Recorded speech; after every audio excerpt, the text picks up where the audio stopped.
Hello, here is a problem from Calda, and it's of mechanic problem. It's a good one. So let me explain the problem and its solution then. It says light wheels with radius r are attached to a heavy axle. The system rolls along a horizontal surface which suddenly turns into a slope with angle alpha, for which angle alpha will the wheel move without lifting off, that is, touch the surface at all times. Mass of the wheels can be neglected.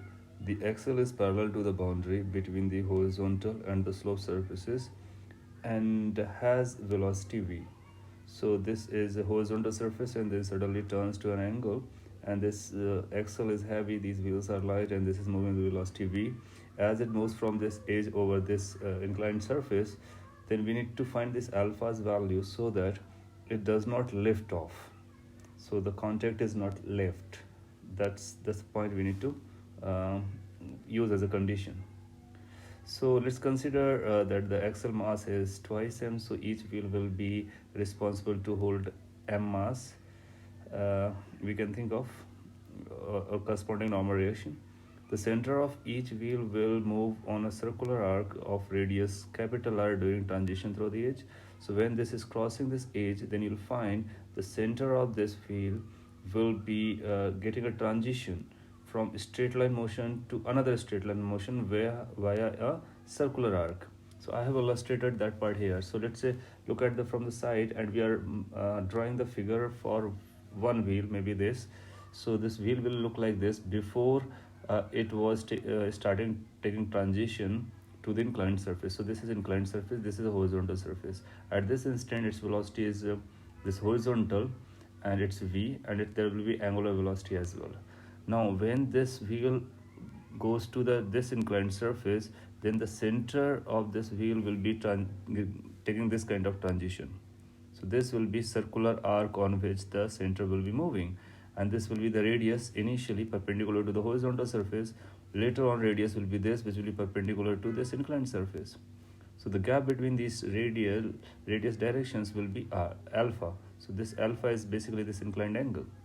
Now what we want, that the normal relation initially was acting here, we want that during this transition normal relation keeps on acting. So you will find this velocity v will now get converted into the another velocity. Let's say that velocity is v dash when this wheel is just on this inclined surface. Now at that instant, particular instant, if we draw the free body diagram of this wheel, or the forces on this wheel, or entire body for that sake, so on this wheel if we are going, then we will write this mg, and then we will write this normal reaction acting.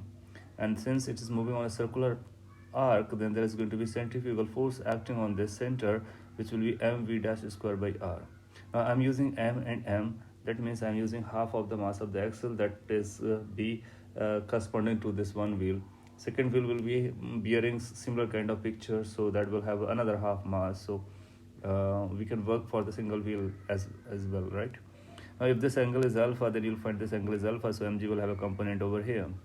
Now Newton's equation for this wheel is going to be n plus mv dash square by r must be equal to mg cos alpha, in order to balance the force in this radial direction during this transition period, right? Now we can also go for the mechanical energy conservation, that the center was here and the center of mass has gone on circular path and it has descended downside. So this will be height up to which it has gone down. So you will find that this is r, so this distance will be r cos alpha. So the height drop down is going to be r1 minus cos alpha. Now I'm again using this for one wheel. If you use for the two, so it will be just multiplied by 2 from both sides, and that does not make any difference. So gravitational potential energy decrease will be mgh. H is going to be r1 minus cos alpha, and that must be equal to increase in the kinetic energy. Increase in the kinetic energy means half mv dash square minus half mv square. So this will be energy equation. Now we can divide by m and multiply by 2, so that will turn out to v prime square is equal to v square plus 2gr1 minus cos alpha. That's the second equation. So we got this equation as well as this equation. This is for one wheel. Similarly, another equation for another wheel will be working, and both are the similar equation. In fact, same equations, right? and this v is the velocity that we have taken as of this axle, right? So that means centers of the wheel. Now in this energy equation we have not used this rotational energy, simply because the question says the mass of wheels is negligible, so moment of inertia of wheels will not be counted. So basically this kinetic energy is only of translational energy of this axle. Now, since we know that, or we are required to make sure that lifting off is not taking place, that means normal reaction should be greater than or equal to zero. So for normal reaction should be greater than or equal to zero, we can rewrite this first equation as mg cos alpha minus mv dash square by r should be greater than or equal to zero. That will turn out that v dash square must be less than or equal to rg cos alpha. So this turn out when we say n is greater than or equal to 0 in this first equation. Now from the second equation, v dash square can be substituted here, so which becomes v square plus 2gr minus 2gr cos alpha should be less than or equal to gr cos alpha. Now we can collect these cos alphas together, so that will become 3rg cos alpha should be greater than this v square plus 2rg. Now from here we can say cos alpha should be greater than or equal to v square plus 2rg divided by 3rg. Hence we can say this cos alpha must be greater than or equal to, you can take 1 by 3 outside and divide by rg, so that will become 2 from here and v square by rg. So cos alpha should be greater than or equal to 1 by 3, 2 plus v square by rg. Now that says all alphas will be acceptable as long as cos alpha follows this condition. And if we want to alpha, so we can write alpha should be greater than or equal to, and then we can use this term like cos inverse that side, right? So we require all those alphas for which cos alpha comes greater than or equal to this number.